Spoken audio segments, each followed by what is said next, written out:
दिल्ली में रहने के स्थान की, निवास स्थान की, घर की बड़ी समस्या है और खासकर गरीब आदमी के लिए किराए पे घर लेना या अपना मकान लेना लगभग इम्पॉसिबल के करीब है। मैं अभी जब अपनी विधानसभा में घूम रहा हूं, बहुत सारे सफाई कर्मचारी आते हैं। सफाई कर्मचारी जब रिटायर हो जाता है,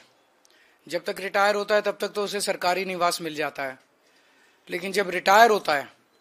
तो वो लगभग सड़क पे आ जाता है। उसकी इतनी पेंशन नहीं होती कि उसमें वो किराए पे अलग घर ले सके, इतने पैसे नहीं होते, उसके पास सेविंग्स नहीं होती कि एक घर खरीद सके। मैंने कई ऐसे सफाई कर्मचारियों को देखा है जो रिटायरमेंट के बाद झुग्गी में अपना जीवन जीने के लिए, और झुग्गी भी आसान नहीं है बनानी, झुग्गी में अपना जीवन निर्वाह करने के लिए मजबूर हुए हैं। तो आज मैंने प्रधानमंत्री जी को एक खत लिखा है, उसकी एक कॉपी आप लोगों को दे रहे हैं कि दिल्ली के अंदर सरकारी कर्मचारियों के लिए योजना बनाई जाए, स्कीम बनाई जाए, जिसके तहत, क्योंकि दिल्ली में लैंड जो है वो केंद्र सरकार के अधीन आती है, तो अगर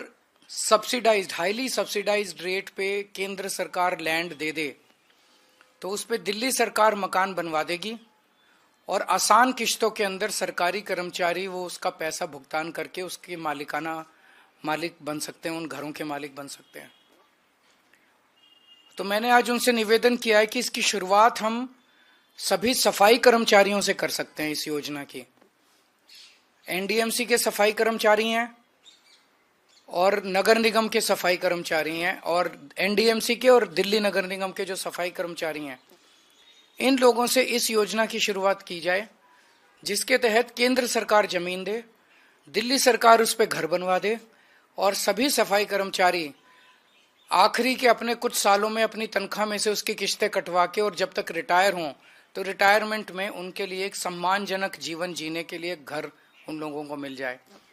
मैं उम्मीद करता हूं कि केंद्र सरकार इसके लिए राजी होगी, प्रधानमंत्री जी इसके लिए राजी होंगे, क्योंकि गरीबों के बारे में है। तो पहले सफाई कर्मचारियों से इसकी शुरुआत करते हैं।